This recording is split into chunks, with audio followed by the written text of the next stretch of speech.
Hello, everyone. I'm going to wait a couple of minutes just because we're starting a little bit late. I don't want people to be... I don't want to start when people aren't here. Not that the stakes are particularly high, it just seems rude.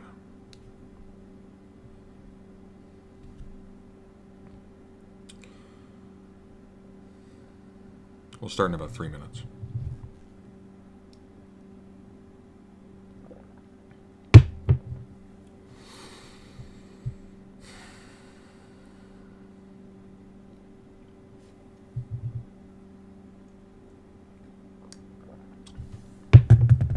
Okay. Maybe we'll just get going, so people don't come into a silent stream. Alright, so what we're looking at today, or tonight rather, probably very much tonight for some of you. Apparently, for people in the UK, this is about, 2 a.m., 3 a.m.? Something crazy like that.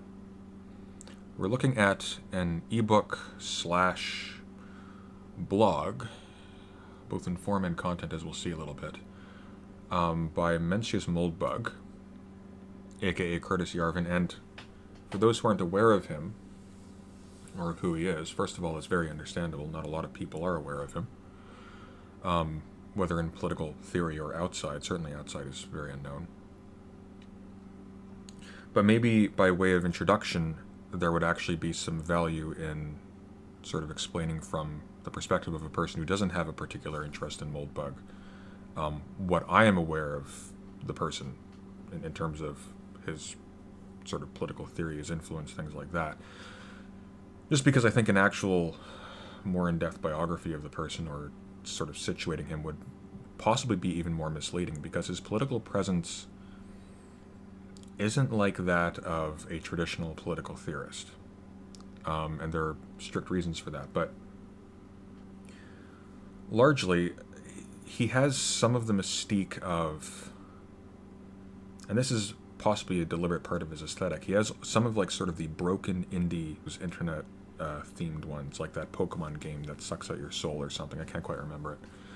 But there's a certain combination of informality and not really edginess in a right-wing sense. This isn't a person who typically employs slurs or anything. He does skirt the line of alt-right thinking quite a bit, but he's actually pretty moderate, all things considered. He's certainly not on the far...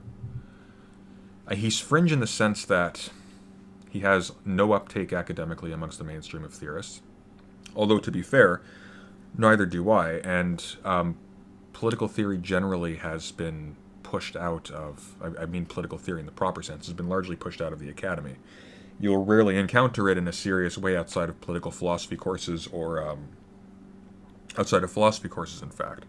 There are exceptions, but overwhelmingly, the tendency is to focus on things like area studies, international relations, a bunch of stuff that I personally have a lot of issues with, for reasons that I've gone through in previous videos, but largely just because it's fairly two-dimensional in terms of how it understands its object of study. Am I audible at all? Just some confirmation that you can hear me. We've had some audio trouble in the past. Before I continue, I'd rather not speak for 30 minutes if nobody can hear me, and then find out.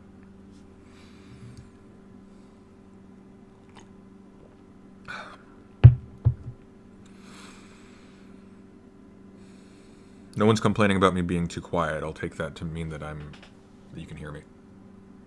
So anyways, Moldbug himself. So my timeline's actually a little bit messy here. I actually don't remember off the top of my head when this was published, but my first exposure to this guy actually came from, as it has for a lot of people, I imagine, come from a video by the Distributus, which was very long and boring, but had a really interesting title and an interesting thumbnail, called A Gentle Introduction to Mencius Moldbug. Just a weird pseudonym, Mencius Moldbug. It sounds like a disease.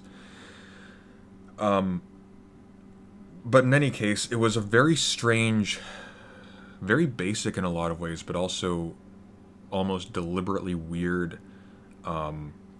I don't even really want to call it a political theory so much as a framework for organizing political concepts. And he introduces a lot of weird terminology.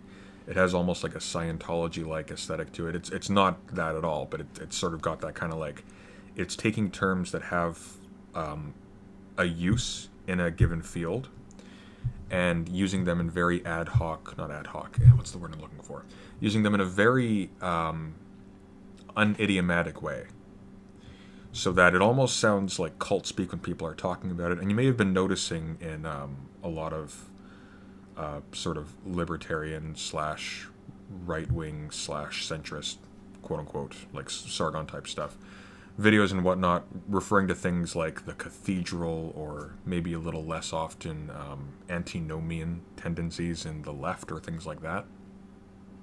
So this stuff does have reach. As I understand it, Yarvin himself is not particularly well esteemed in the circles that use this. Rather, they find a lot of these concepts that he introduces in his earlier blog under the name Mencius Moldbug useful. I don't necessarily agree that he is useful, and I think that a lot of, just to lay my cards on the table, as far as I've seen, well, not as far as I've seen, just as like a flat statement, nobody who has made positive use of Moldbug that I have seen has done any work that I have any respect for. I find it's all incredibly reductive, simplistic, and relies more on the greediness of the greediness and the ambiguity of the terms, which can be applied to almost anything and suck in almost everything, than on an actual close analysis of anything sort of concrete and real in the world. That was a very long-winded way of saying the terminology seems to be way more front and center. The consistency of the terminology and sort of this system of sort of vague concepts is far more front and center than an analysis of anything actually concrete in the world. And I don't think that on close analysis any of this really stands up to scrutiny. In the same way that, for example, the attempt by certain world historians, especially people like Toynbee or Spengler, or even more recently people like Samuel Huntington, to sort of develop laws of history or laws of the rise and fall of states or things like that, they tend to sort of fall apart when you apply any level of scrutiny to them, because they rely upon a really simplistic understanding of the world in order for their terms to obtain. So anyways, so this guy sort of caught my eye from that Distributus video, and I've been noticing sort of a creep of not so much the influence of his actual work, but of his concepts, or his terminology, I suppose. And then apparently he started making a new book, which is a little bit strange because he hasn't really made books in the past. He's had blogs, and they are blogs. They are suffused with sort of stream of consciousness material that has to do with current events frequently. They're exorbitantly long for books. They're sort of meandering, and there's a lot of repetition. Like, it's a blog. It's no different in essence than what I'm doing right now, but in text form, obviously. And so in any case, long story short, he made a bunch of those a couple decades ago. It was in the 90s, I can't quite remember. But recently he's been in the process of making a new quote-unquote book, which has admittedly the extremely cool title of The Grey Mirror of the Nihilist Prince. It's both pretentious and cringy in just the right way. Like, I actually kind of love this aesthetic a little bit. I'm into like creepypasta stuff and whatnot, and I like stuff that's a little bit weird and unhinged in this particular way. Like, aesthetically, I'll give him this much: Yarvin has an interesting aesthetic. It's kind of cool. It's got sort of that like secret Lovecraftian cult vibe going on, and I kind of dig it a little bit. The actual cult itself is very disappointing and boring and just dumb, but I mean, just taking this for what it is, it's not too terrible. All right, so my ambition for this video, if we want to dignify it with that, is just to sort of go through So the book so far is being released chapter by chapter, and a good number of the chapters are behind a paywall. So when you click on them, you just get this subscribe thing covering up the entire article. You can't see it, but a few of the articles, and in fact some really interesting ones, at least from my perspective, at least from their labels, seem to be fully viewable. So we're going to go through a few that I've selected, and we'll see if this is hilariously bad, as I have a deep suspicion it's going to be, or if we can draw out something interesting. I'm hoping it's a mix of both, because that would be more fun. But in any case, without further ado, Grey Mirror of the Nihilist Prince. Read the founding textbook of the new regime before it comes out. This is from May 25th, 2020. So I'm going to assume that this is the first notice of this thing. So let's just read through this and we'll see what happens. Okay. I'm here because I'm Curtis Yarvin, once known as Mencius Moldbug. You're here because you want to read and or comment on drafts of this book I'm working on. When I finish the book, we'll come to those. The mission of Grey Mirror of the Nihilist Prince is to present a detailed ex nihilo vision of governance in the 21st century. Its content will certainly include some old ideas from my old blog, Unqualified Reservations. That's where his older books were. But Unqualified Reservations focus more on the past and the present. The future-oriented material of GM, Grey Mirror, is all new premium content.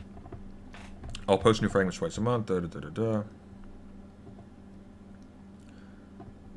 And, okay, preface. This is what we want.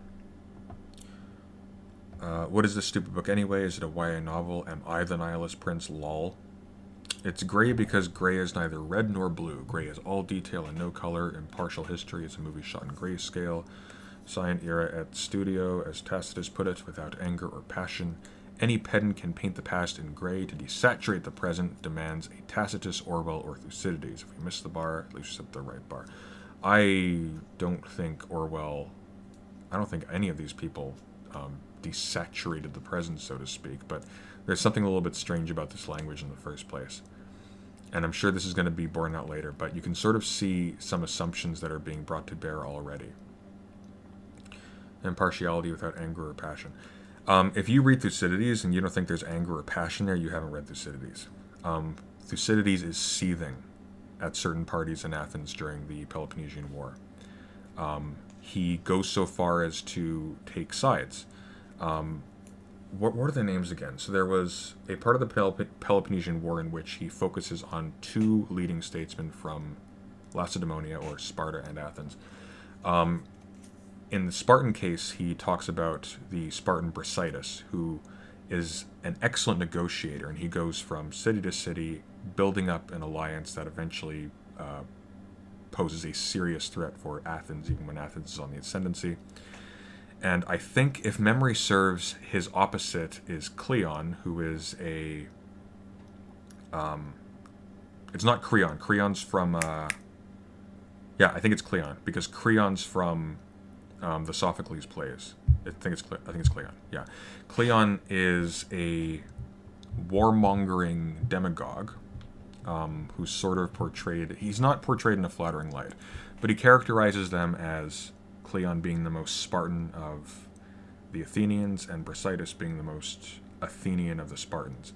And when they finally meet in battle, both of them die in the conflict. Cleon fleeing on horseback, he gets stabbed in the back by a spear, while Brasidas is killed in the battle head-on. And sort of like how, if anyone's familiar with Thucydides, he reconstructs or outright invents speeches given by people, because of course these are all based on hearsay, and he has to reconstruct more or less what did the speech do, what was the purpose of the speech, what stuff must it have included, and like, you know, what was the content and things like that. And of course, I think it would be a little bit foolish to think that Thucydides didn't editorialize a little bit, or like alter things a little bit to make it more, either more exciting or more sympathetic, or less sympathetic, depending on the person. Long story short, Thucydides is the last thing from an impartial observer.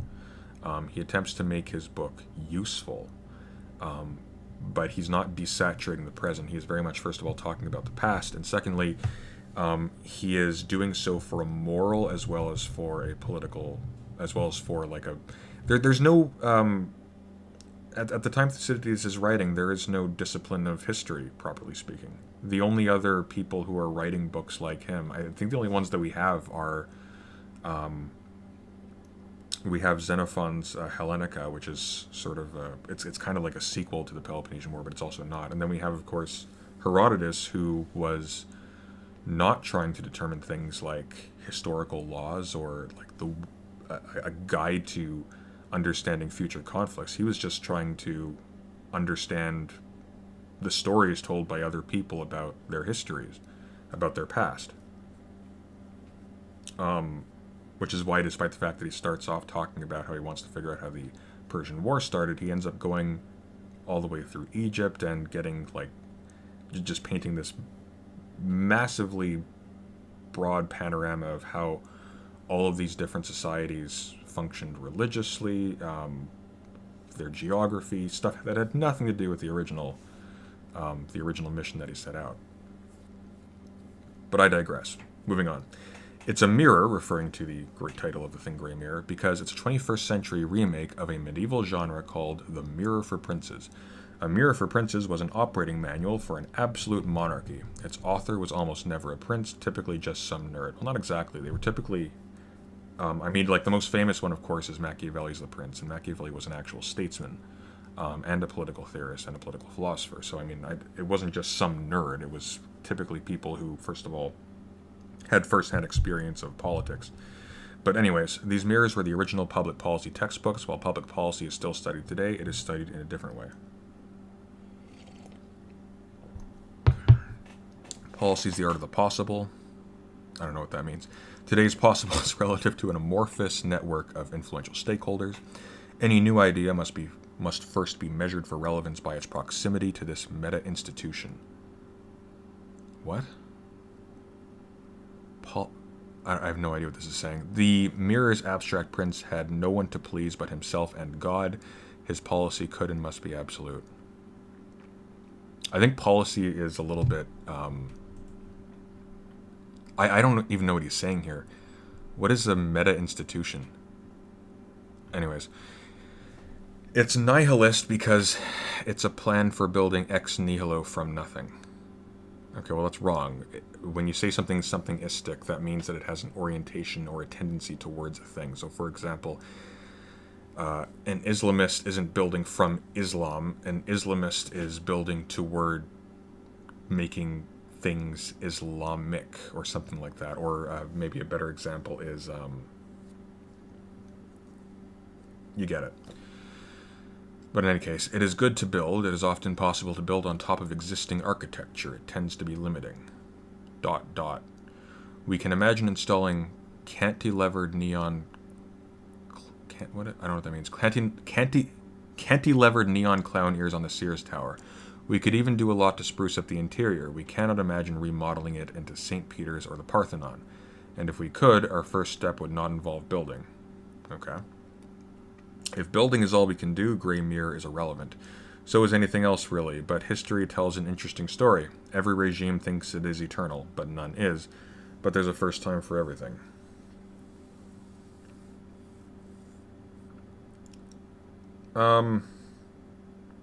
Okay, so... what I'm gathering from this is that his project is essentially destructive. So it's not really a plan for building ex nihilo. His project is primarily going to be for us justifying and motivating a state of there being nothing. So of a kind of leveling for building on top, which is fine, but it's really weirdly stated.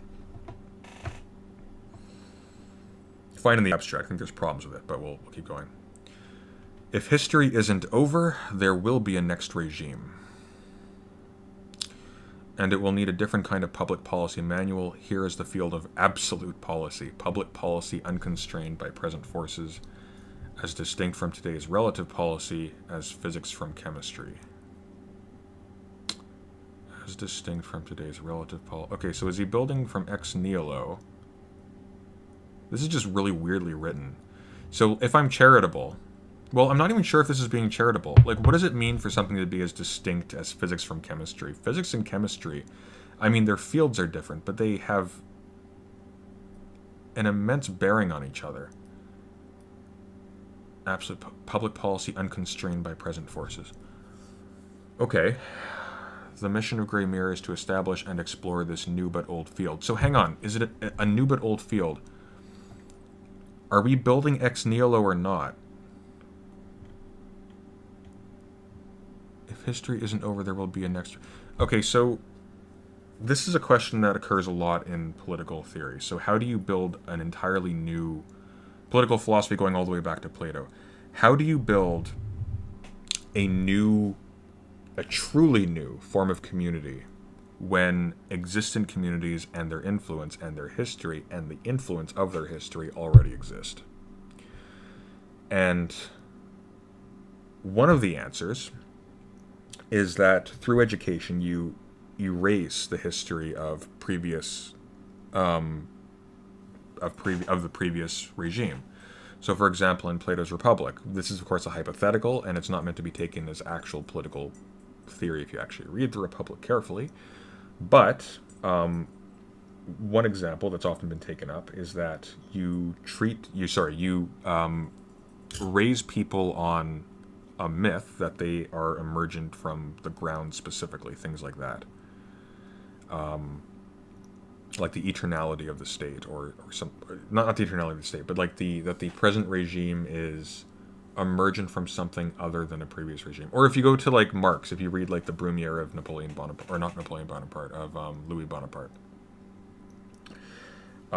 he talks about how the failure of the revolutionists in France was that they were trying to conceive the revolution, which is supposed to be a totally new political form. They were conceiving it strictly in terms of the previous regime. So one way of thinking about this is like in the early in the Russian Revolution, Lenin would be, or was it Lenin? Somebody would, I think it was Lenin. Lenin would be in like a beer hall or a tavern or something, and he'd be talking with, like working people, like lower class people or less educated people, and they'd be talking about how I'm recalling this from reading Orlando Figet's, is it Figes? Figet sounds better, but I think it's Figes. Orlando Figes' book, Human Tragedy, History of the Russian Revolution. And he talks about how these people would say something to the effect of like, they pat him on the shoulder and go, yeah, Lenin should be the Tsar, or something like that. It might have been somebody else than Lenin, but you get the idea. The point is that if you're construing the new society strictly in the terms of the old, you're actually not making a new society. What you're doing is reifying the old society with sort of trivially different content. So you still have the exact same form, you just have different people holding the offices and nothing's actually changed. Lily Voitooth says, I think he's trying to say that it's not conditional or reactive, but absolute unchanging. This is referring to...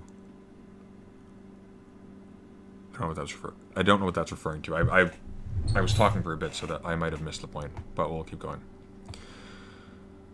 The mission of Grey Mirror is to establish and explore this new but old field. It's for a prince because if you want a completely different government, submitting to one person is the only way to get it. As Machiavelli explains in the Discourses on Livy, all unconditional transitions in sovereignty involve a foreign power or a single ruler. Some might rather be subjugated by the Chinese, a perfectly legitimate perspective, but the Chinese, it seems, also have a prince. If you want a completely different government, submitting to one person is the only way. I don't know. This seems unjustified to me, but we'll keep going.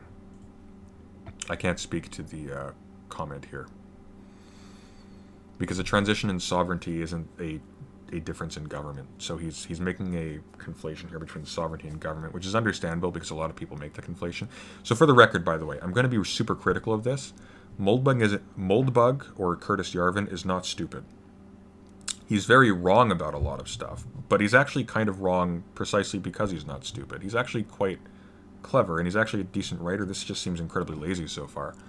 But the primary issue with Moldbug is that there doesn't seem to be an actual methodology in terms of how he comes to acquire the concepts that he's using in building his theories, or in how he synthesizes them. So it seems like, for the most part, he's read a bunch of authors in sort of a patchwork and happenstance way. So I think on his older blog, he talked about how he came from. What did he say? He said, I came by way of Murray Rothbard to Carlyle to something, how he became a reactionary, or a neo-reactionary, as he later coined the term.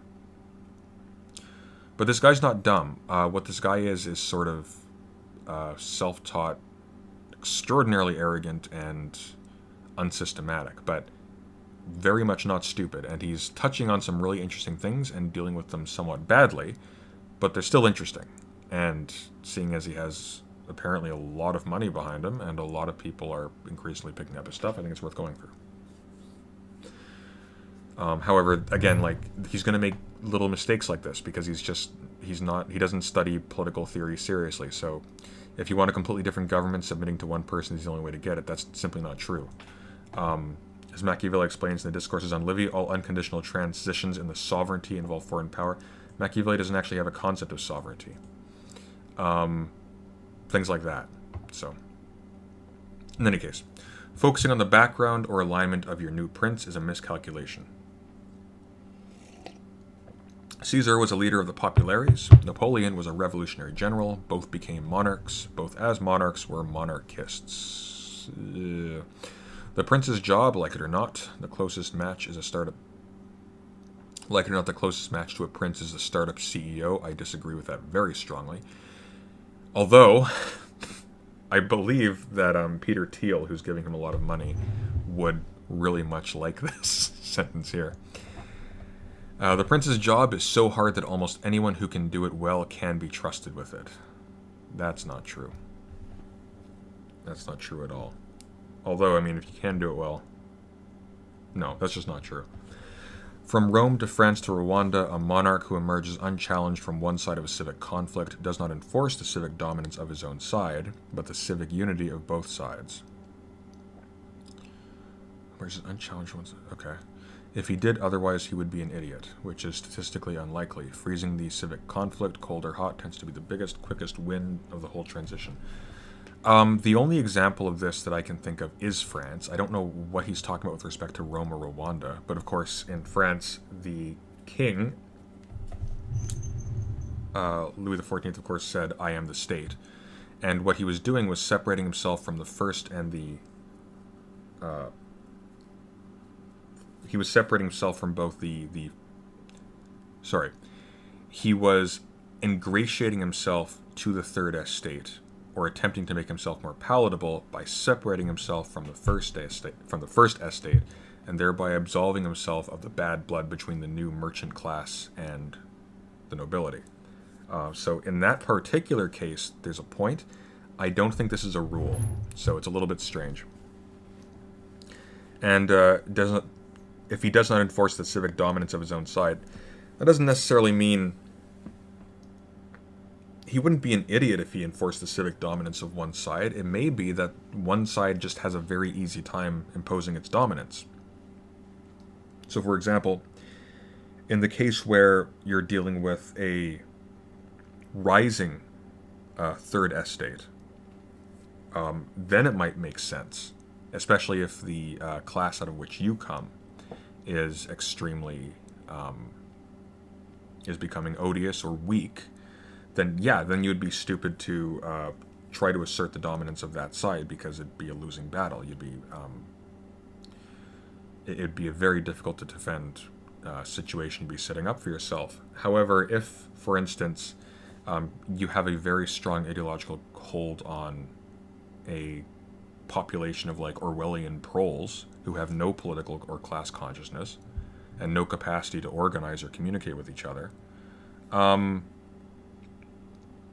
then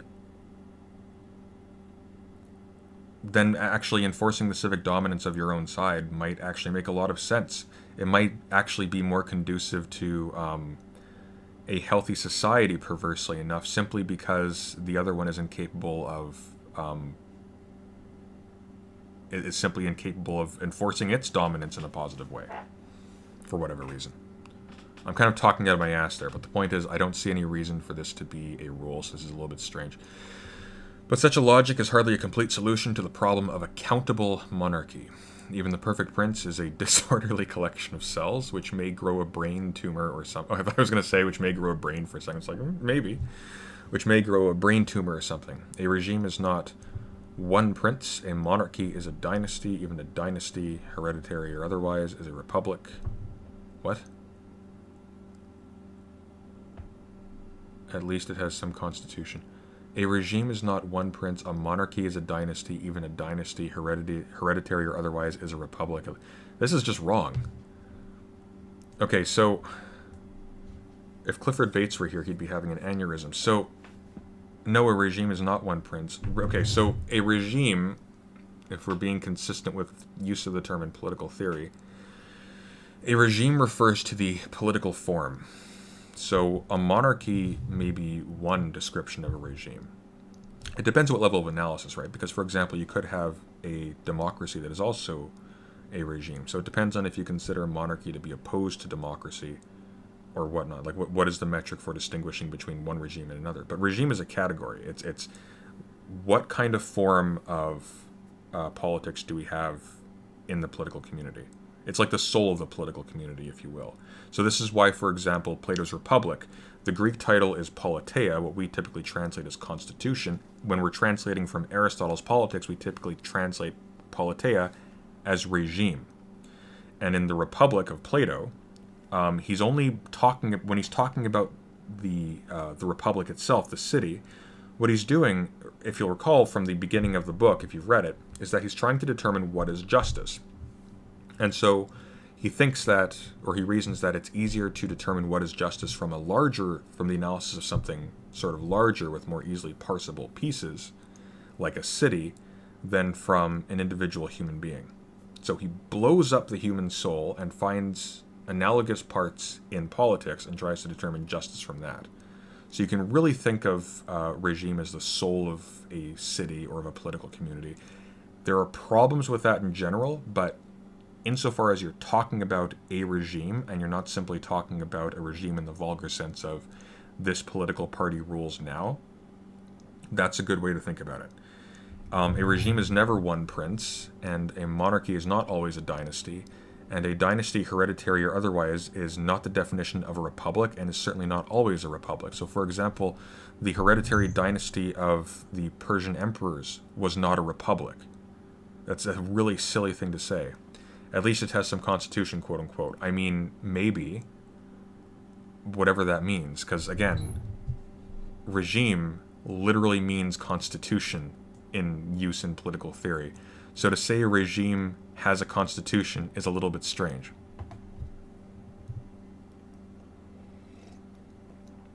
In a world without princes, a mirror for princes cannot just direct the prince. Okay. It must construct the prince. It must address both policy and infrastructure, administration, constitution, transition, and inception, the utopia and the hegira. I have no idea what that word is. The hegira? Hang on, I gotta look this up. Give me a sec. Hegira. What does that mean? I'm sure I've seen that word before. I just have no idea what it means. Oh. Wait, is this the Hajj? Hegira. Yeah, Muhammad's departure from Mecca to Medina in 80s. Wait, what? The utopia and the...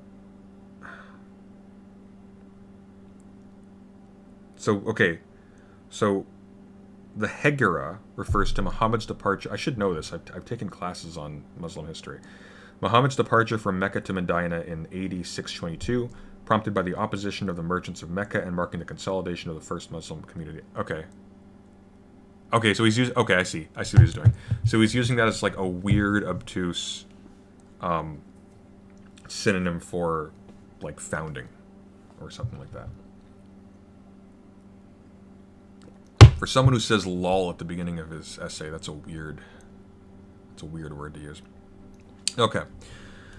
To enter and settle this new world we are sure exists. Okay, we must first build a ship to sail there, and in our heavy laden long-yeared voyage must first invent both ship and sail, and that's why you should subscribe to it. Okay. So that was the introduction. We spent a considerable amount of time on that. You're welcome. And now I've just picked out some chapters that we can look at, so we'll do that. So what have we got here? Actually, do I have the... it might be worth going through the actual table of contents. So it's kind of... It's really weird. Like, it really is just the most... I'll show what actually got me interested in this in the first place. It won't surprise you. So, of course, we just read this.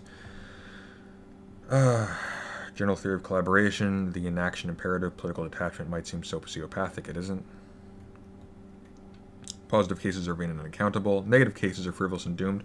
So he's weirdly, as far as I can discern... Just let me get some water quickly. Moldbug's been recently... I should start calling him Yarvin. He doesn't call himself Moldbug anymore. Yarvin has been critiqued by people who used to follow him quite a bit, on the grounds that he's been sort of pushing for kind of a quietist attitude in politics. So, sort of like, don't get involved, don't waste your time, kind of thing. And late COVID, I can kind of understand the sentiment. So there's a lot of stuff in here, just skimming from the titles, because I haven't read all of this, that talks about things like optimism or political attitudes or stuff like that, or why you should and shouldn't do anything, in a very general sense, which is a little bit strange. But this is really what got my attention up here. So just scroll up. The Nomos of the Earth.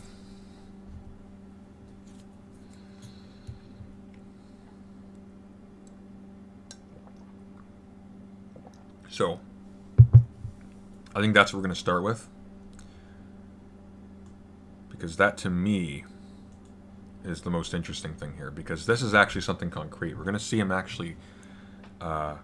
he's never, as far as I'm aware, he hasn't cited Carl Schmitt or the Nomos of the Earth in any of his unqualified reservations essays.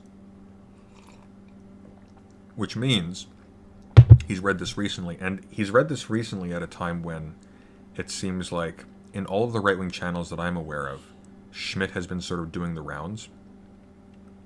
So I know Keith Woods had several videos on political theology and the concept of the political. I didn't watch any of them with the exception of the concept of the political one. It was kind of okay. He didn't butcher it, not nearly as much as the academic agent did. To their credit, they're romantics about it, but at least they sort of care enough about what they're reading to actually read it. I wouldn't say they read it well all the time, but they do. They do read. Whereas, if you recall from the academic agent stream, well, you probably don't, but there were every quote or reference that he made to the books in question, which would have been Political Theology and Concept of Political, they came from the first 13 pages of each book. Which means and these are short books, by the way, like, I think the Concept of the Political is about 60 or 80 pages, and Political Theology is shorter than that. Or maybe it's like 100 pages, and then Political Theology is shorter. They're short, though. Barely pamphlets. Whereas Nomos of the Earth is like 200 pages, so I'm rambling. Let's get into it. This is chapter 6. Nomos of the Earth. We cling to the hope that we will find the normative order of the Earth. In 1950, Carl Schmitt published a work with this title, with the title Nomos of the Earth. Not the title isn't perhaps my little essay as a sort of sequel. Perhaps my little essay is a sort of sequel to the Nomos of the Earth. Alright. Get ready for this. Nomos is a Greek word meaning essential order, roughly equivalent to what was once called natural law, but at the level of nations rather than persons. This is actually, good God. You actually couldn't butcher this any further. This is actually completely antithetical to what Schmidt said. Or the reason for why he said it. So, he actually has an appendix in the Nomos of the Earth that just goes over the concept of nomos. And crucially, and I go over this ad nauseum on this channel, I'm getting kind of sick of it to be honest, but I do.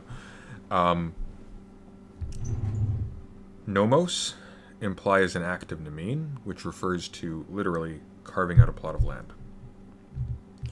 So, far from the essential order, nomos refers to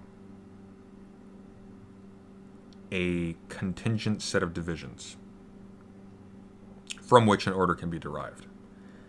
And it is actually quite the opposite of what was once called quote-unquote natural law, because it is definitionally not natural.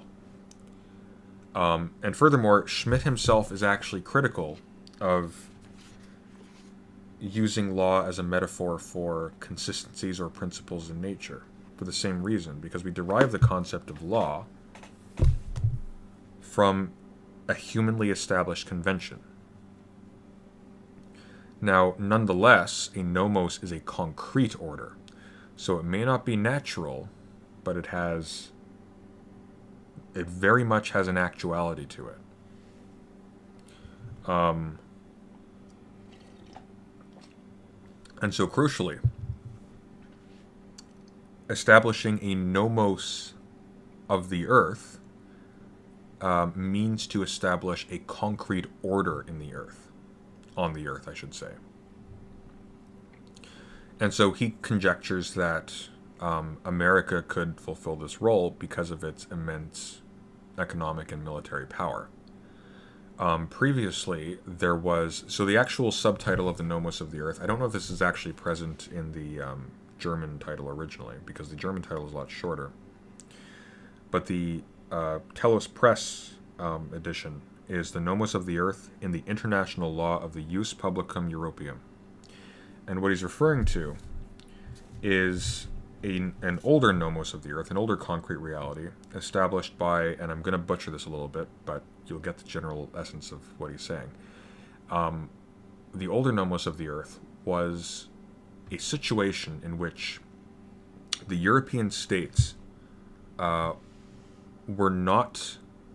had no existential, that is to say, they had no conflicts between them that actually threatened the divisions of those states amongst each other, or the existence of those states amongst each other. I'm sure there are counterexamples, but you didn't have anything on the order of, for example, the way in which European powers decimated or completely annihilated political communities. There are problems with calling them political, and not for reasons of sophistication. It's more a matter of kind. And I'll probably get into that in a later stream, because somebody, I think it might have been Sean, actually asked me to do a stream on indigenous politics or something like that. But, of course, they annihilated a lot of the native communities in the New World. So... and of course they were able to do this precisely because of the overwhelming power of Europe and the spatial order that it established. And so you had a line drawn between European soil, in which there were strict rules to how everybody, to how states interacted with each other. There were no existential wars.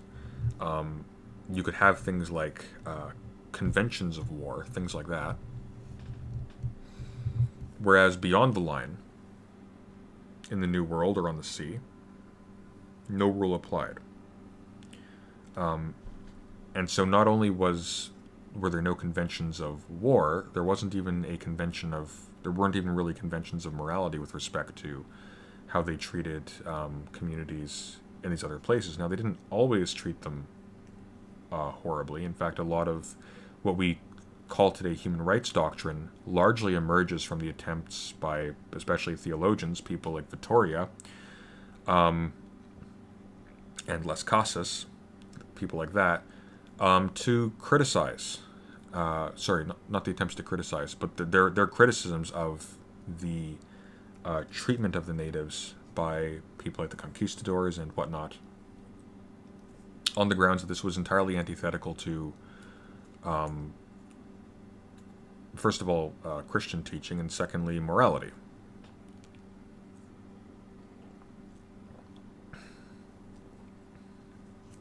Because they were trying to establish essentially right without right in the generally understood sense. Because right is essentially a political concept.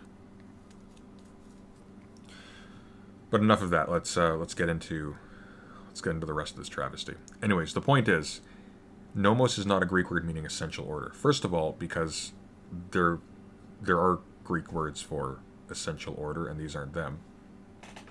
Nomos isn't it. And secondly, because it's not essential, it's a concrete order. And it's not equivalent at all to natural law, because natural law is directly opposite a conventional order or a political order. That's why the concept exists, because if these two are identical with each other, then what are you talking about? Natural law, at best, furnishes the conditions of a political order existing or existing well, or something like that.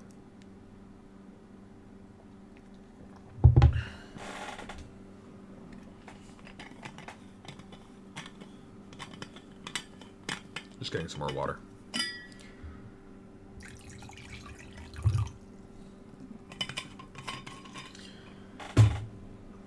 Okay. Now we are changing tune really abruptly. There are 2 good reasons for you to start your new job as the Prince of Columbia. Okay, so in earlier chapters he must have established that he's using a state called Columbia as an example. So we've skipped over a few, obviously we're on chapter 6, so we'll just roll with this. There are 2 good reasons for you to start your new job as the Prince of Columbia with a firm understanding of this great subject, the nomos of the earth. 1, as a serious person, you never do anything without understanding the law. This is even true when that law is unenforced, like the nomos of the earth. Okay, no, the nomos of the earth is always concrete, so it is never unenforced. It is defined by the fact that it is enforced. If it's not enforced, then you have no nomos of the earth, and that's precisely what Schmidt says of the modern period. Be that as it may, law or action which conflicts with morality is no reed to lean on. Okay. Rather, the natural law of nations is the formal context within which every true and worthy regime must operate. The natural law of nations is the formal context. Okay, this is just a weird normative statement using terms out of context, so I don't really know what to say there. 2, with the territory and powers of the old United States. Okay, so that's interesting. So Columbia is the United States. Got it. Wait. Prince of Columbia. Okay, so he's building Bioshock. All right. Your regime is in the best position to found that next nomos. Okay, that's consistent with Schmidt. The nomos of the earth, though natural, is arbitrary. The nomos of the earth, though natural, is arbitrary. It will not find itself or found itself. It must be found, then founded. This is both one race you want to win and one you definitely don't want to lose. Okay, so this is a contradiction. Am I wrong? Like, this actually doesn't make sense. The nomos of the earth, though natural, is arbitrary. And yet, earlier up here, he says, it's roughly equivalent to natural law. It's an essential order. This actually doesn't make any sense. If it's arbitrary, that's almost the definition of not natural. I mean, the entire Does he mean it's like it's naturally emergent? But then it's not arbitrary. It will not find itself or found itself. It must be found then. Okay. Let's just keep going. Maybe he explains this more later. Again, the nomos of the earth is the natural law of nations. Since Schmidt's book is both copyrighted and, as Schmidt himself would agree, outdated. I don't know about that. A better primer is a period prequel, Vattel's Law of Nations, that Bible of the old European multipolar order, the Jus Publicum Europium, whose death or perhaps killing Schmidt was lamenting.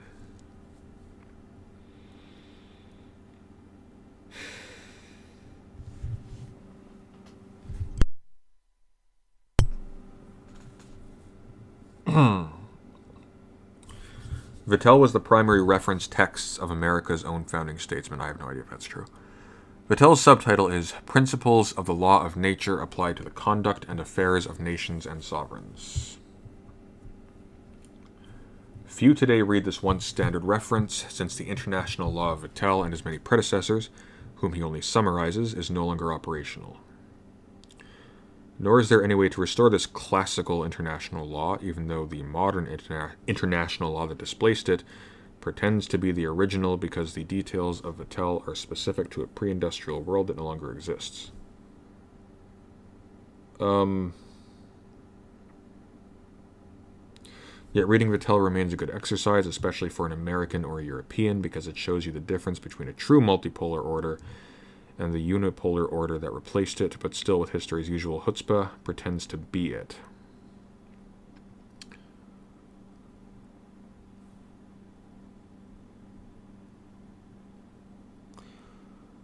Carl Eaton says there is no natural law of nations, not a thing. I mean, I don't think there are any natural nations. I don't think that's a natural category. I think we can trace the history of that fairly concretely. At the very least, we can show that it's emergent from very contingent events that need not have happened.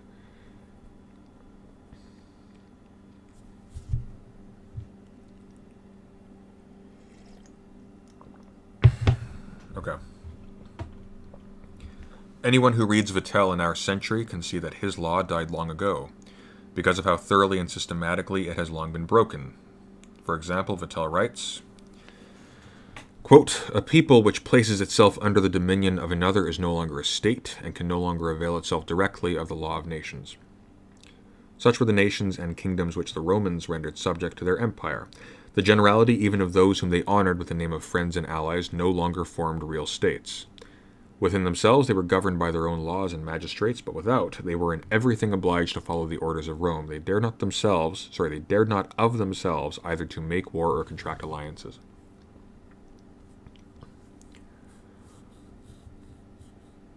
Okay, but what the Romans rendered subject to their empire were not states, right? They were empires of cities or poliais or something along those lines. Clearly not in the Aristotelian sense, but these were not states. And as they were not states, they weren't founded on a modern concept of sovereignty. So this is actually a little bit ahistorical. But Vattel's actually being somewhat specific here. So when he's talking, what I'm deriving from this is when he's talking about a law of nations. Okay, so you have this sort of flat concept of a nation that's sort of equivalent to a state. And as a flat concept, as sort of something on an equal plane, you can imagine, sort of like in game theory, sort of predictable behaviors start to emerge from your analysis of them. So this isn't actually bunk, it's just sort of poorly phrased, and it's poorly phrased probably because Vattel wasn't an anthropologist or something. Like, I mean, this is kind of understandable. So let's not be mean to Vattel here, but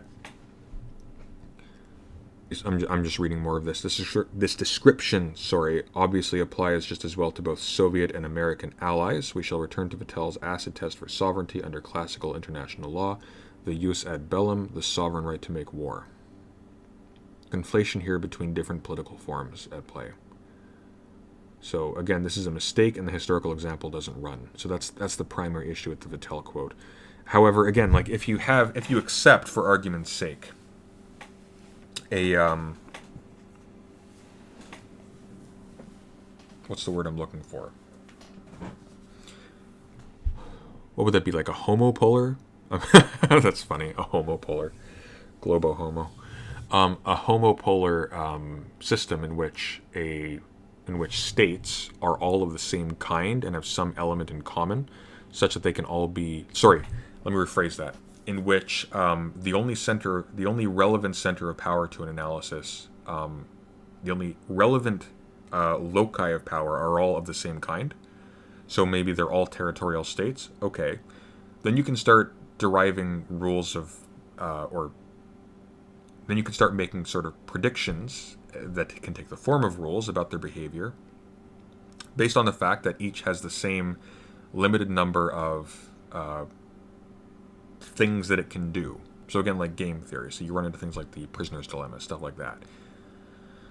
Like there are positive uses to make of such an analysis. The problem here is that, especially like in the case of antiquity, when you don't have like global economic forces imposing certain political forms as a matter of survival or competition, a heteropolar system, where there are tons of different types of power structures that are perfectly capable of surviving on their own, just because they're not pressed cheek to cheek with other states, or what we'll call, for argument's sake, other states. You see how like weird it is when you have to talk about this. This is one of the major problems in political theory, is that there's not even like a consensus about what the object of study is, because the way it's done, especially in the last couple of hundred years, going back to the mid-19th century onward, is there's sort of like a blasé attitude towards the history of our discipline. So nobody actually looks at where we inherit these concepts from. They sort of take them as flat, obvious categories and then just start retroactively applying them backwards in time. And you can't do that, because things that apply to Rome don't apply to Vattel writing. I don't know when Vattel's writing. Vattel would have been 19th century, though, I think. No, hang on. No, he would have been 18th century if he was being used by American founders.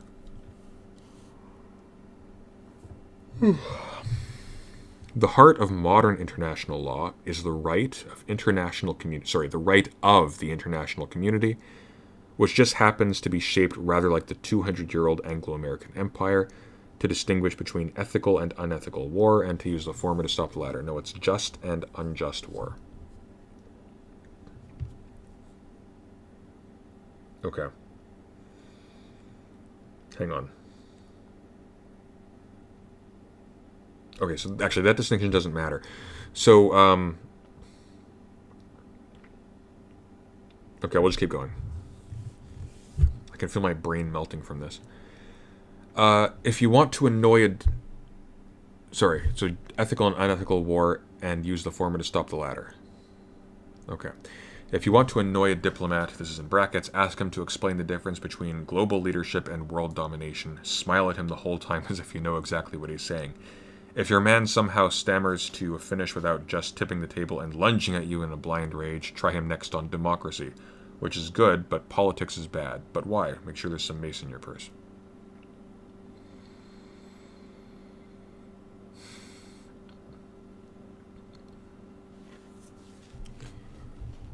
I mean, global leadership can dominate, but I don't think there's necessarily a distinction here.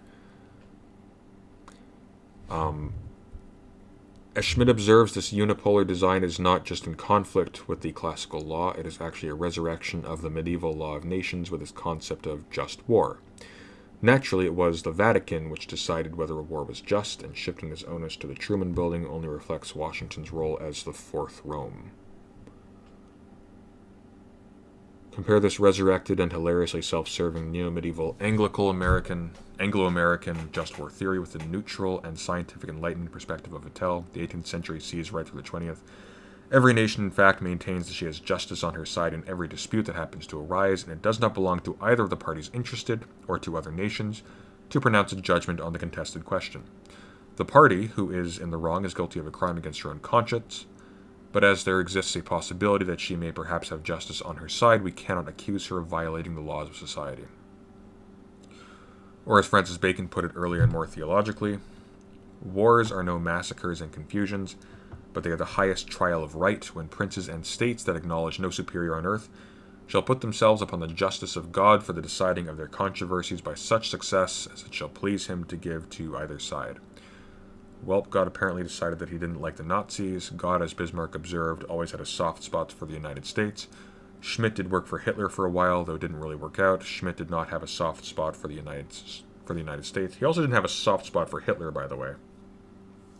When he was being interrogated and tried. Actually, was he tried? He was let off the hook, but when he was, he had to... of course,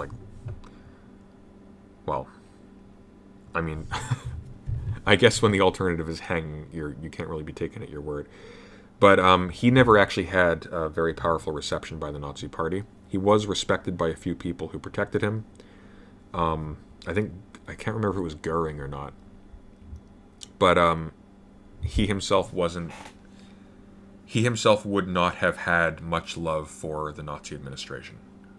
Especially Hitler, who was a tremendously unsophisticated person by comparison. Actually, I think generally, if you ever try to read Mein Kampf, and I don't really recommend it, it's insanely boring. It is really, really boring. And really dull and really basic. I need to get some water, so let's take a quick 5-minute break, and then we'll come back to this. I'll probably go for another half hour, and then we'll call it a night. And then I'll take questions first, of course, and then we'll call it a night. So hang in there, and we'll be back in a couple of seconds.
All right. If you haven't all run away yet, we can continue.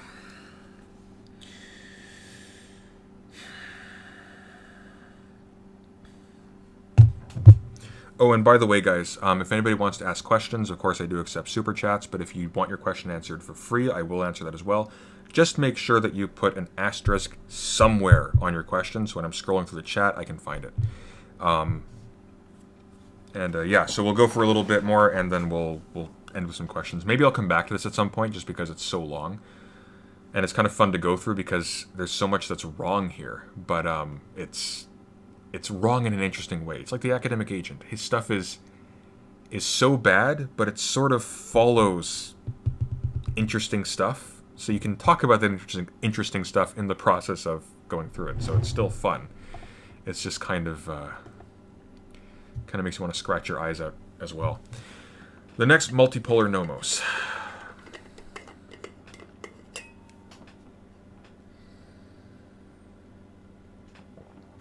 Yet even Schmidt, even in 1950, foresaw that America, which stood knife in hand over the corpse of the nomos of old Europe, which is a little silly to say, given that the nomos of old Europe was absolutely destroyed.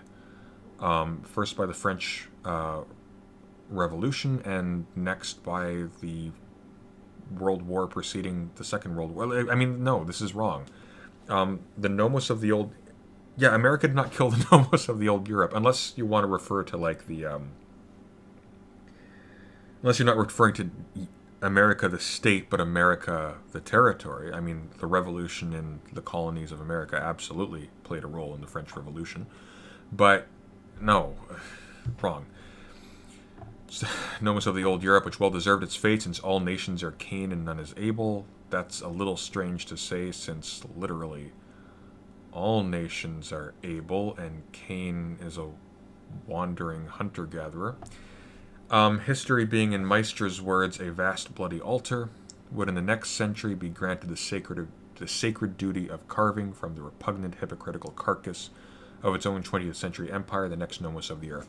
And sorry for clarification, why I say all nations are Abel and few are Cain. In the actual story of Cain and Abel, of course, so Abel is a person who grows. Oh, hang on, maybe I'm getting this mixed up. Right. So okay, right. Yeah. So Abel is someone who grows livestock, and Cain is somebody who grows plants. So I actually BS that terribly. So that's botched. So sorry. So he's right. So all nations are Cain, none is Abel. Well, that's not really true, because if we're going by what they're actually referring to, Abel would be sort of the roaming Israelites who have no state at the time. Cain, of course, found cities, but then so do... That's just a weird thing to say. History being in Meister's words, a vast bloody altar. Let's move on. That was dumb. It would in the next century be granted the sacred duty of carving from the repugnant hypocritical carcass of its own 20th century the next nomos of the earth. That order must be genuinely and stably multipolar. Most historical developments in civilization have come from multipolar orders which shared a supranational nomos or jus gentium, the ancient Mediterranean, warring states China, Renaissance Italy, etc. Warring states China did absolutely not have a supranational nomos or a jus gentium. It's warring state. It wasn't China, first of all. It was warring states. And they were warring in an existential way. States came into being and they disappeared. In fact, the very reason why Schmidt fixes on the jus publicum Europium is that it's one of the very few examples of an actual stable nomos of the earth as a whole that we have. So crucially, again, nomos refers to the divisions undergirding an order, the concrete divisions undergirding an order. So this is separated from this, and this includes war. So in the nomos of the jus publicum Europium, war, true war, like a Hobbesian type war, is only allowed outside of Europe. That is a thing that exists beyond the line in the other world. Within Europe, no war is existential in nature, and that's specifically what the jus publicum Europium is. It's a situation in which existential conflict, existential struggle is expelled out into the broader world, whereas Europe is its own specially isolated place that doesn't have those qualities. That's a bad way to put it, but you understand what I'm saying.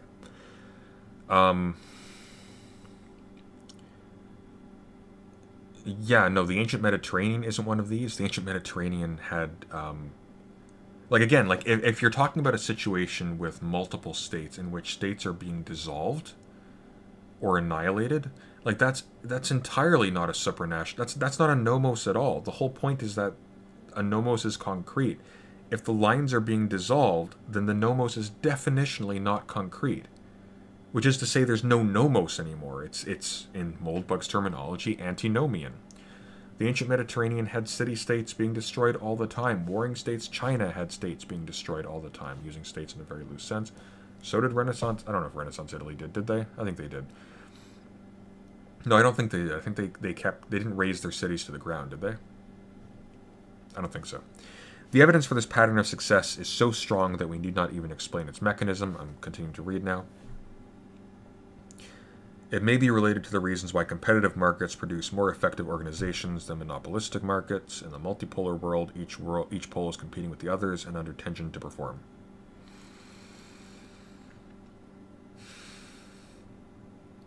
Okay.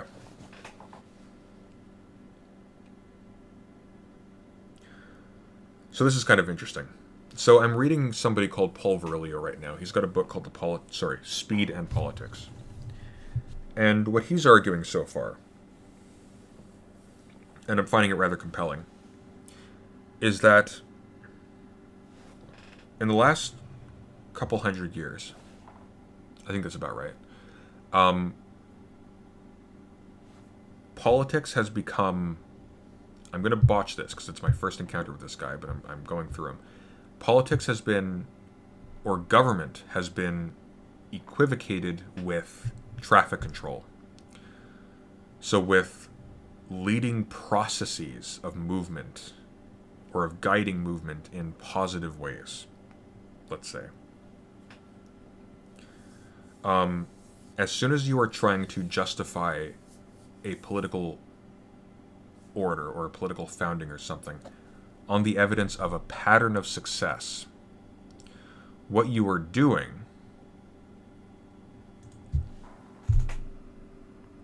hang on, is this? Well, that's strange. That is very strange. So can you guys see? Oh yeah, you guys can see the screen. So my phone's just being weird. As soon as you're using the evidence of a pattern of success, specifically a pattern. A pattern is, of course, like occurrences over time.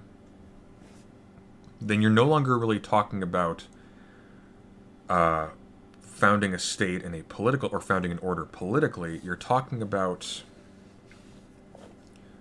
how did Vauban put it? He was a famous French engineer of fortresses. He characterized, actually let me just pull it up because he's got the quote in there, and that'll be useful.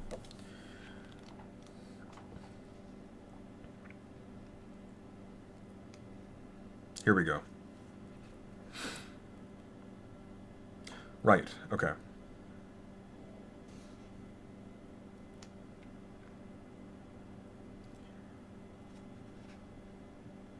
Yes, okay. Okay, so this is actually quite apropos. So I'm just going to quote from Paul Virilio's Speed and Politics here. After Machiavelli, Vauban will heartily support this, referring to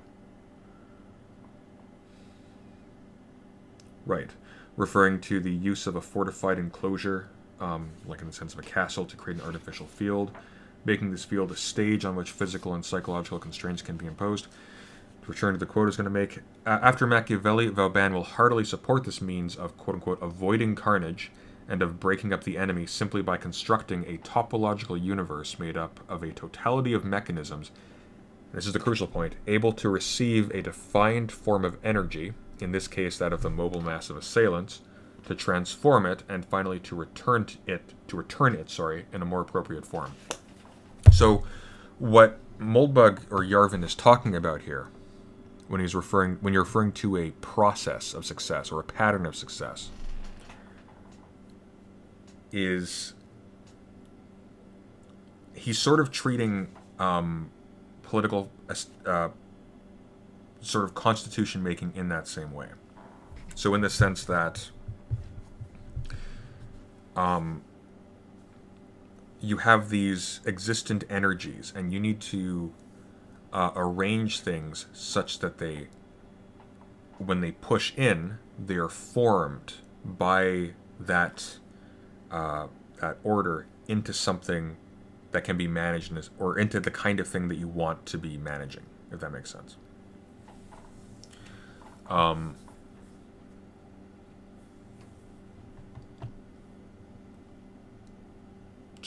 It may be related to the reasons why competitive markets produce more effective organizations than monopolistic markets.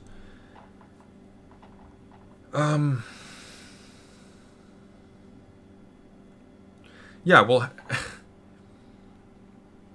okay, so I mean, crucially, and this is really where he's making the biggest mistake here, is that he doesn't understand that a nomos is specifically a concrete order, and a concrete order has to be persistent over time. It's not analogous to competitive markets for the simple reason that it's inherently not competitive. It's cooperative in a very serious way. Absolute competition would be the ancient Mediterranean, or the warring states China, where you have states in actual life and death competition with each other, destroying each other as a process. A concrete nomos conduces specifically to peace and stability, not to competition. Which is not to say that it's incompatible with competitive markets, but just that it's not analogous to them. So you can have competitive markets. Actually, you can really only have competitive markets within a stable nomos. Yet it was geography that made the... Going back to reading. Yet it was geography that made the old multipolar world, and geography is dead in a ditch with a... Wait. Sorry. Yet it was geography that made the old multipolar world, and geography is dead in a ditch with a silicon bullet in its head. Vattel never dreamed of a world without silence or distance, a world where Peking eats fresh Maine lobster, Saudis blow up New York, and Mongolian mule herders rent internet sex from campers in Cape Town. Good job. Good God. I can't imagine why this guy isn't, like, getting more attention from, mainstream academia.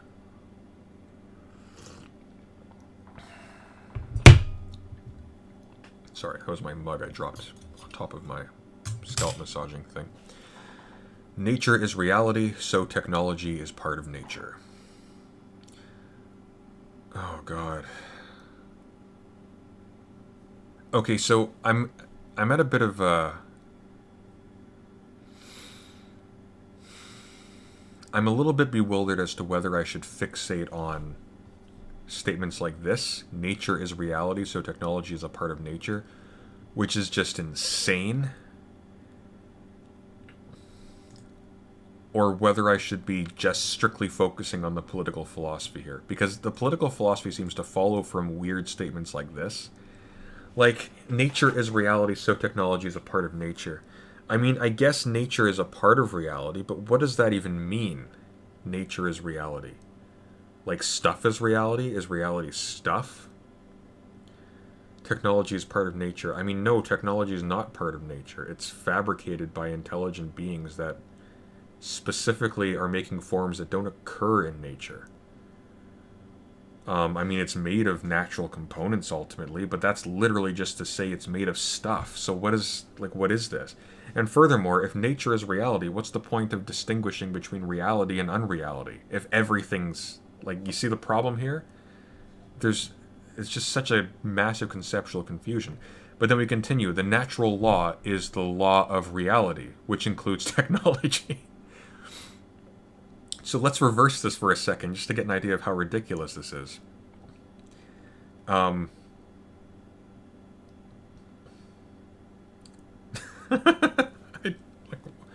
What? The natural law is the law of reality. Nature is reality.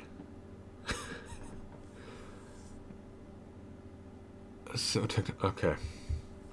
So the natural law, by implication, is also... also governs technology. Alright. Here's a question. What is the point to a law that you can't break? Right? Like, for example, in the case of physical laws, we are describing them specifically to say that these things are sort of constant features of the world. And one of the reasons why Schmidt is sort of critical of this usage is because laws are conventional. They have a firm outside basis as well in sovereignty or in a founding. Like, you can apply, for example, laws to logic, because logic is divided in the same arbitrary way as a political community is, where you draw lines between things, literally what it means to define, and you derive rules from the relation that you establish between these arbitrarily defined entities.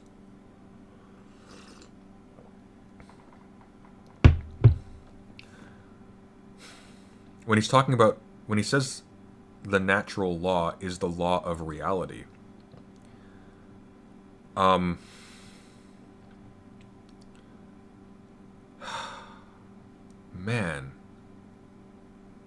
I wonder if Jalma's still there. I'd love to know what he thinks about it. Anyways, I'm sure I'll think of something funny to say about that later. Let's just move on. Oh, good lord. And the fundamental problem of the new nomos is the reconciliation of modern technology, especially in transportation and communication, with pre-modern decentralization.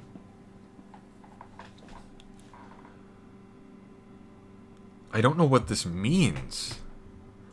The fundamental problem of the new nomos is the reconciliation of modern technology with pre-modern decentralization. What is he talking about here, pre-modern decentralization? And why? Like, we're not in a pre-modern situation. Furthermore, the only nomos of the earth that we have is early modern to, well, it's early modern to late modernity, until about the French Revolution, around theirs. And it doesn't have to reconcile with pre-modern decentralization, it destroys it. Okay, so the nomos of the earth is international law, but not as we know it, Jim. So hang on. So the nomos of the earth is international law. Sorry, okay, not natural law. Okay, sorry. This is like a fever dream. I'm losing my focus here just because there's nothing to anchor onto. But not as we know it, Jim.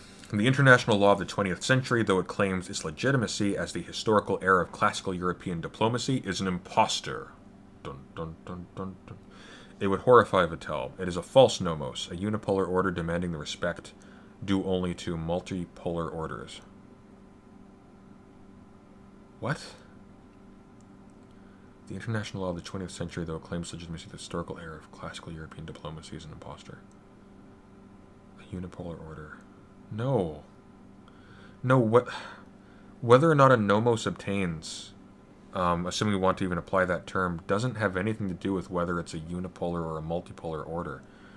The point is just that it's a concrete order. It's stable. There are things that we can predict about it. It is a stable world. It's the expansion of the stability of the concrete divisions of a polis to the world at large between states. So, like, for example, it was a big deal if you expanded the number of property, the amount of property-holding people within the polis. Okay.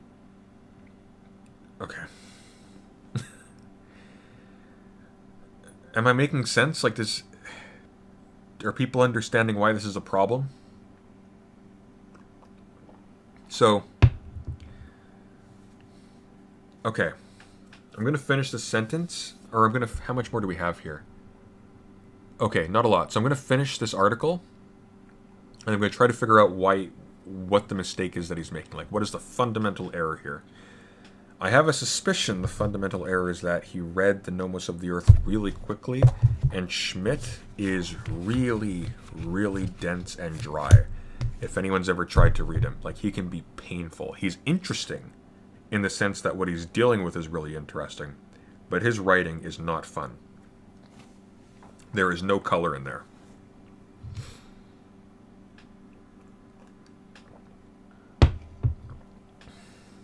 Like with Hegel, for example.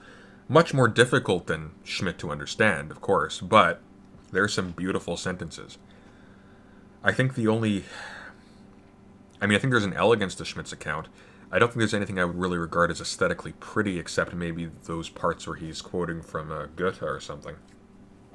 But anyways, let's finish this. I'm starting to lose my voice, and then we'll take questions, and we'll think a little bit about. Pardon me. What the hell is Moldbug doing here? Because this is just all over the map. All right. So where were we?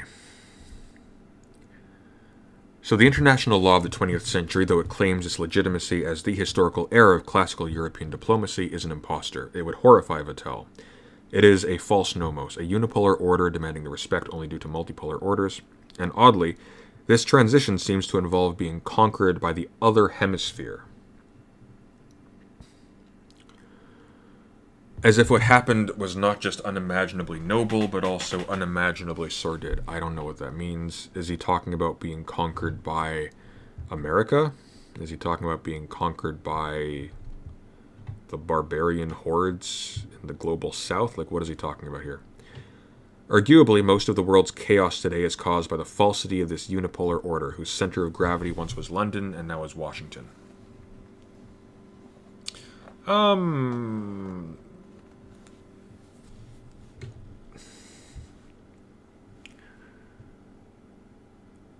I don't even know what he's saying there, so I can't really comment on that. I don't think that's really true, though. I don't think the center of gravity of the nomos of the Jus Publicum Europaeum was in London. I don't remember if Schmidt said something to that effect, though. Maybe that's a trivial matter. Yet we cannot simply revert to Vattel, because Vattel was writing for the vanished pre-modern world. No, he was writing for the modern world. The past can inspire us, it can teach us, but it can never be our destination. Okay, so some people think that modern in political history refers to, like, 18th century onwards.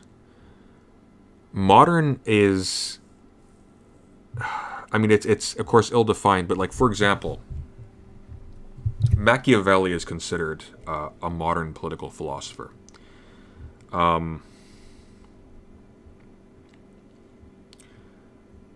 So he's like 15th century. Vattel. When is Vattel? Let's actually find this out. That'd be good to know. Vattel, yeah, I was right. So Vattel is 18th century. Oh, he was 18th century. Okay.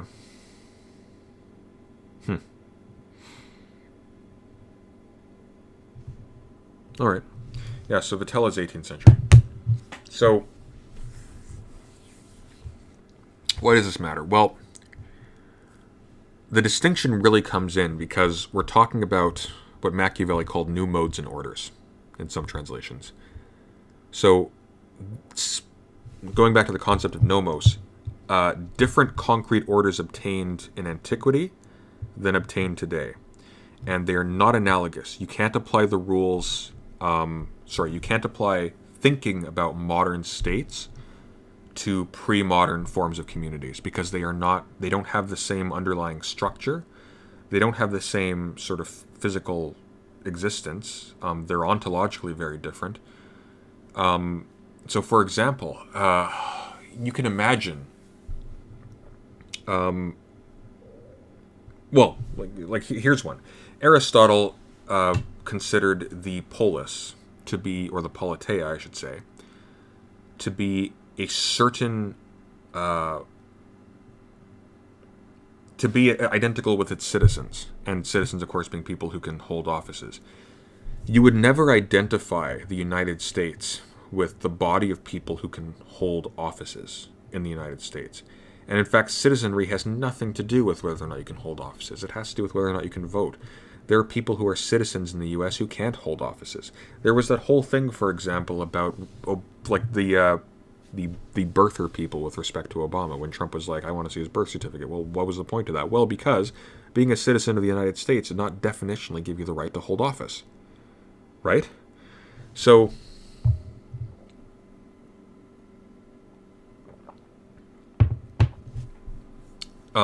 like, a modern state is defined by its territory, by a certain administrative structure, by its having a certain relationship to its territory. It has to have sovereignty over its territory, or so it seems. Like, you just can't talk about these things as if they're similar. And so to say that Vattel was writing for the vanished pre-modern world is a massive mistake. Vattel is writing specifically for a modern world in which a lot of these principles still obtain. The problem is that he was writing based on an equivocation between pre-modern and modern forms that was simply inappropriate. So he was trying to derive evidence, he was trying to use the history of ancient political forms to justify an analysis or a specific, or I should say prescriptions for modern political forms when these weren't even the same kinds of thing. It would be sort of like trying to determine the history of the behavior of an organization like Alcoholics Anonymous by reference to, the history of Zoroastrianism, right? Like, these aren't the same thing. That's a bad example, but you get the idea. It's apples and oranges.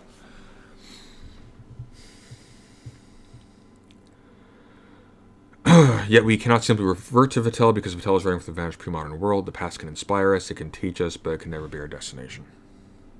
Okay. Finally, technical advances and the law of nations.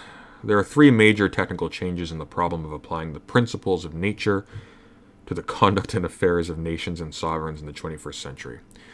These changes are in transportation, communication, and war. I think it's probably more than that, but let's keep going. Military technology is the most interesting. Transportation and communication just get faster. War is hard to extrapolate.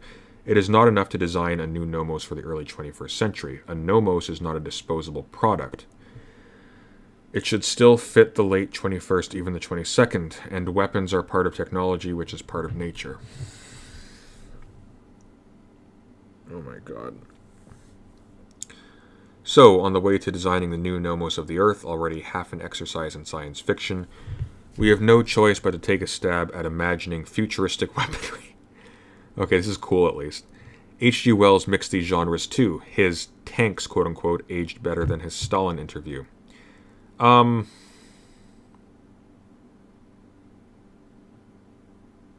guess. H.G. Wells didn't actually invent tanks, by the way, but the rest of there's the rest of chapter 6, whose draft is about 15,000 words right now. How long is this? How long was this? Oh my god, this is only 3 paragraphs. Or I guess more than 3 paragraphs. This is only like 3 short subsections. Imagine going for that long. Alright. Let's Encyclopedia Brown this bitch. What is he doing?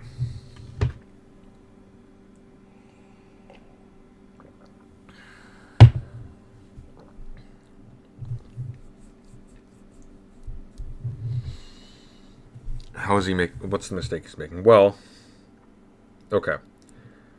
Here's my hot take on this because I'm losing my voice and I'm tired and I'm incredibly agitated by this. So,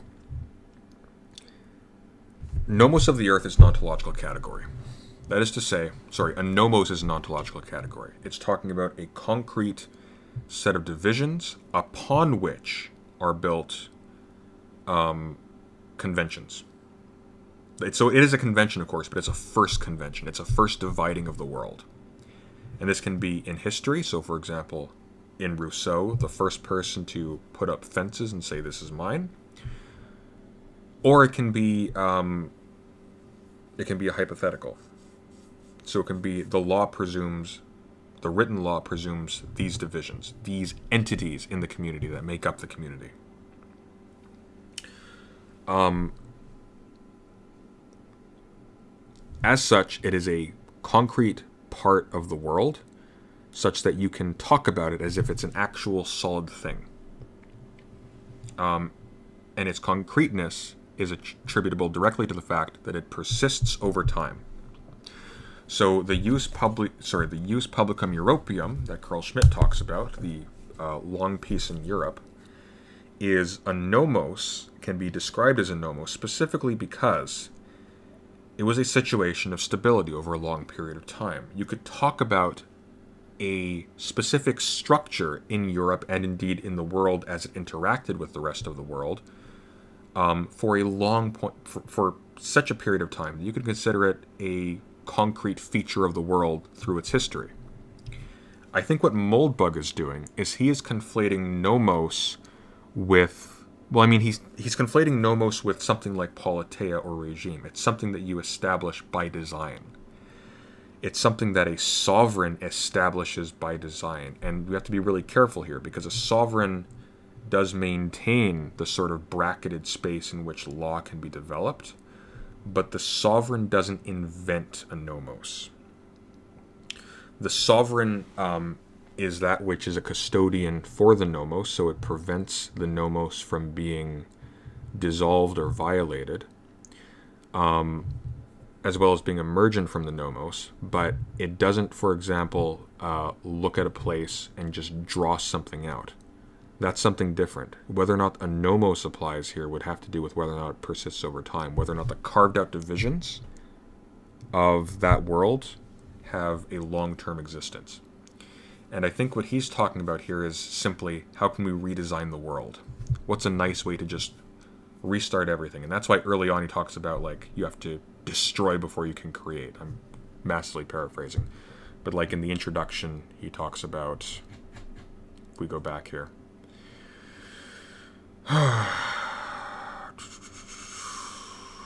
right.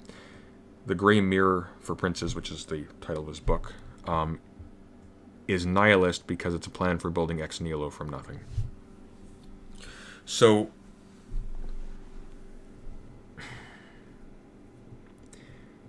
first of all, you never actually build from nothing. And secondly, insofar as you're presenting this to a prince or somebody with concrete power, that you can't build a nomos from nothing, because there would already be a nomos to explain the persistent existence of that power. Like ultimately, nomos is just, let me see if there's actually, if I have the quote bookmarked here. Maybe I did that properly for once. So actually, let me just read off Schmitt on nomos here first, because he has an appendix here, an entire chapter that just deals with it. And this will probably be useful. So, quoting from the appendix to the Nomos of the Earth, called The Appropriation, Distribution, Production, an attempt to determine from nomos the basic questions of every social and economic order. From section 1, quote, the Greek noun nomos comes from the Greek verb nemein. Such a noun is a nomen actionis, i.e., it indicates an action as a process whose content is defined by the verb. Which action and process is indicated by nomos? Quite obviously, it is the action and the process of nemein. The first meaning of nemein is nemen, so N-E-H-M-E-N, which means to take or appropriate. The German word nemen has the same linguistic root as the Greek nemein. If the noun nomos is a nomen actionis of nemein, then the first meaning of nomos indicates a nemen, just as logos, which is speech, word, or reason, is the nomen actionis of legein, to gather or to speak, and tropos, a figure of speech or turn of phrase, is the nomen actionis of trepein, to turn. So nomos indicates an action and a process whose content exists in a nemein.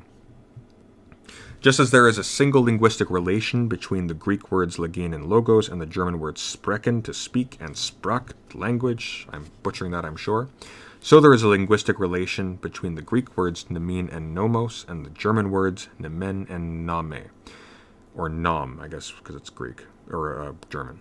Thus, the first meaning of nomos is appropriation.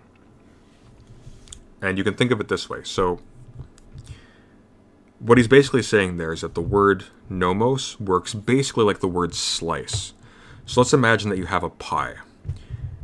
You slice the pie to extract a slice from it. Does that make sense? So that's how the word nomos is sort of used. It refers to both partitioning and the partition. The second meaning of namin is teilin, T-E-I-L-E-N, which means to divide or distribute, like slice. Accordingly, the second, or I guess divvy out, or divide, that's what he said, just divide or distribute. Right, we'll just go with that, divide or distribute. Accordingly, the second meaning of nomos is the action and process of division and distribution, and urtil and its outcome.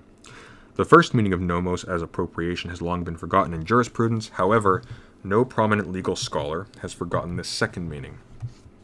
The second meaning of nomos as a fundamental process of division and distribution, of divisio primiva. Thomas Hobbes' Leviathan contains a classic passage, quote, "Seeing, therefore, the introduction of property is an effect of commonwealth, which can do nothing but by the person that represents it, it is the act only of the sovereign, and consisteth in the laws, which none can make that have not the sovereign power. And this they well knew of old, who called that nomos, that is to say, distribution, which we call law, and defined justice by distributing to every man his own."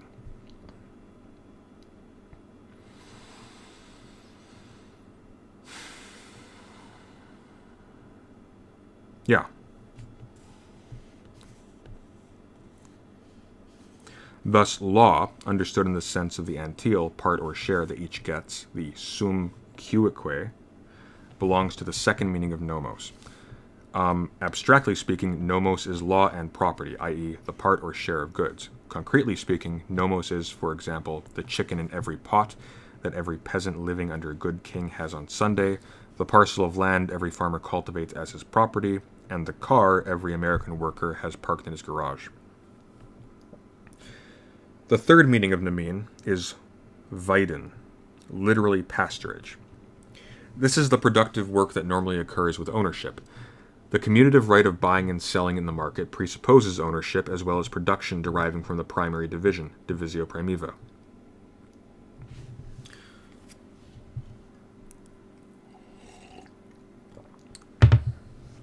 This third meaning of nomos derives from the type and means of production and manufacture of goods. The nomads Abraham and Lot, not Locke, searching for pasture and tending their animals, Cincinnatus plowing his field, the shoemaker Hans Sachs at work in his shop, the industrial work of Friedrich von Krupp in his factory.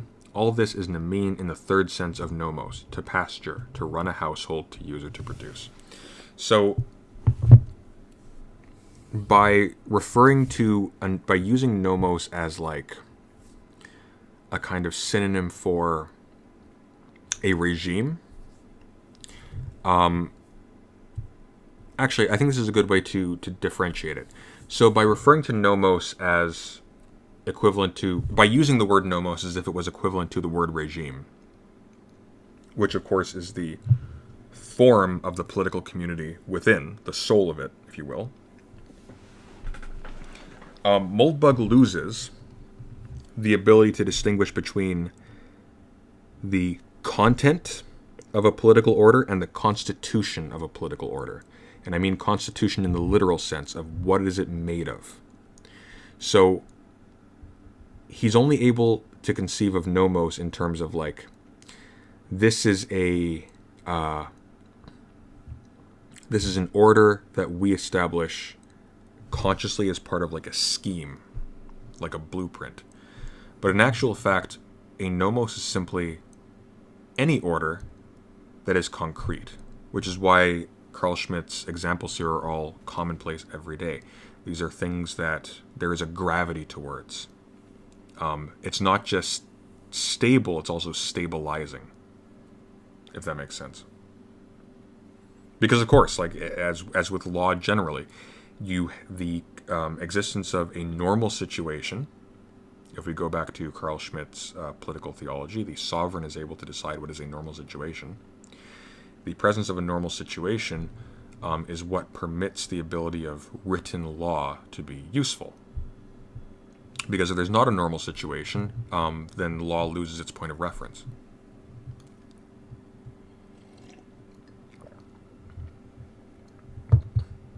And this can be confusing because even in Schmitt and in Hobbes, absent sovereignty, a nomos, like the way in which they use sovereignty in particular. So to go back to the Hobbes quote. Seeing, therefore, the introduction of propriety is an effect of commonwealth, which can do nothing but the person that represents it.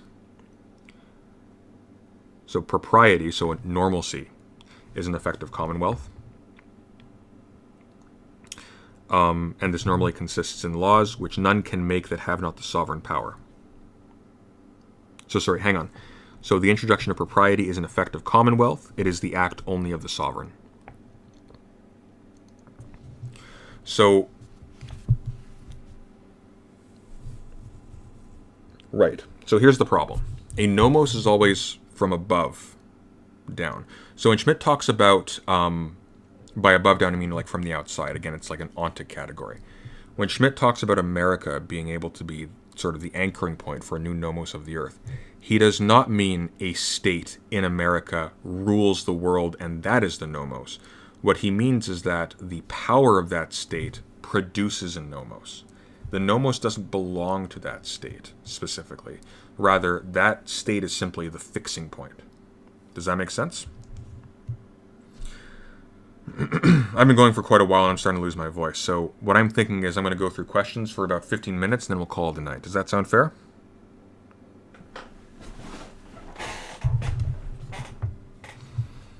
Yeah, we'll do that. Alright, so Commander Frog comments, Mein Kampf reads like posts on 4chan poll. It does kind of. Actually, I think Mein Kampf, weirdly, it reads like reactionaries a little bit. Not in terms of the exact content, excuse me, but in terms of the sort of highfalutin, pompous affectation, where he will make reference to things that are sort of very grand and very difficult to understand if you take them seriously. I said something very good earlier. He reduces political thought to a series of vague poetic statements and references. So there's no actual thinking going on. His thought is sort of exhausted by the names he gives things.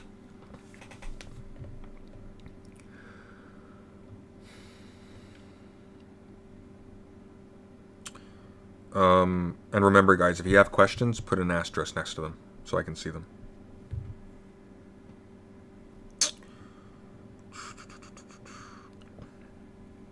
By a Friend Nationalist says, so he is conflating nomos with the current unipolar U.S. hegemony and wanting to redesign a new nomos, he means new order, or to break the old one and allow for a multipolar one.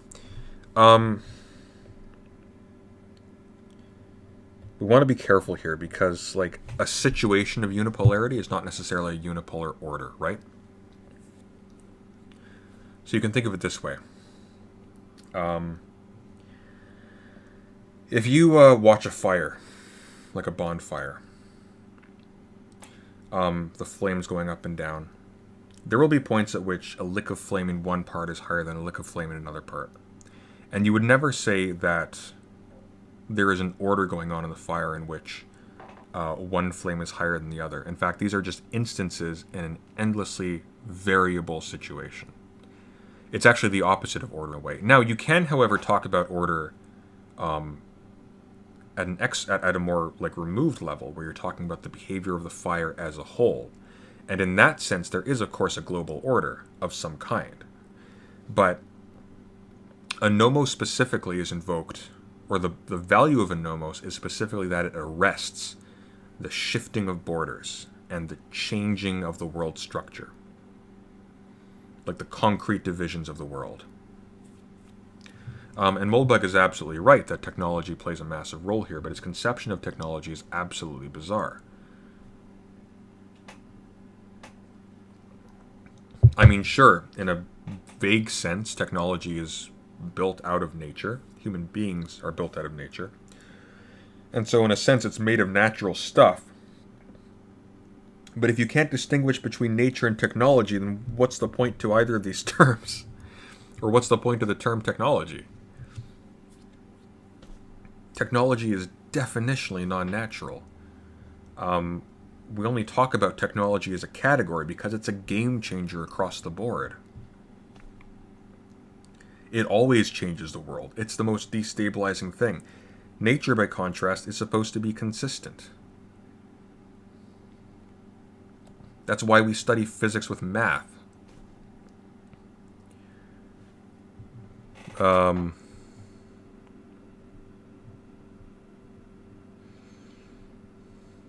Which Fallout New Vegas faction is Moldbug for? Oh, he's absolutely for Caesar. 100%. Sean Croft asks, how comparable are Moldbug's and Sargon's rhetorical styles?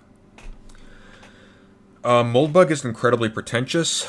Sargon is low resolution and kind of blokish. And you can see this play out in the fact, well, not in the fact, but two reactionary YouTubers have recently attempted to have conversations with Sargon, trying to convince him to start adopting Moldbugian language.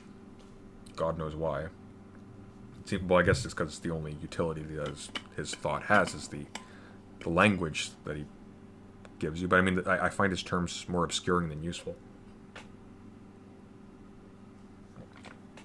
Maybe I'll do,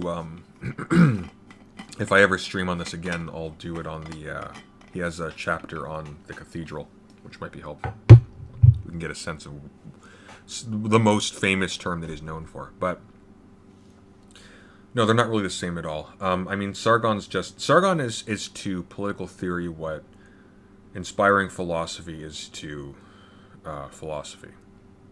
So he sort of picks up haphazardly a bunch of books that he knows from experience are sort of thematically related to the political position that he has arbitrarily assigned to himself, reads those, and the extent of his thought is he finds good analogies or pithy sentences and he deploys them in defense of opinions that he already had.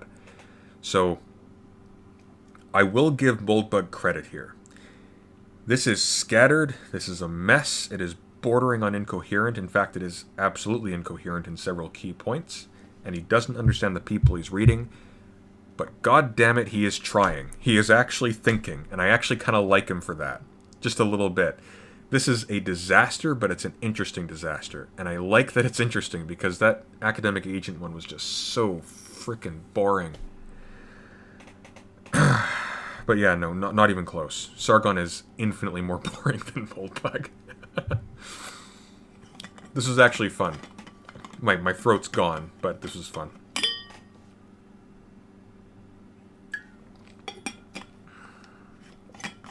I should do more Moldbug videos. This is actually fun. If anybody has references for any other like kooks sort of like this, I'd love to hear about them because it's actually useful for me because I don't usually have opportunities to talk about this stuff with people in real time. So it actually helps sort of clarify my own thinking.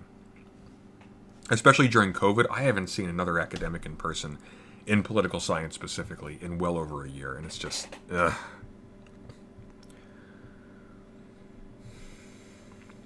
Yeah. All right. Well, I have about completely lost my voice. So if we are satisfied with questions, I'm going to call it a night. Thank you very much for joining me. And we'll do this again at some point if my voice ever recovers. But yeah. Take care.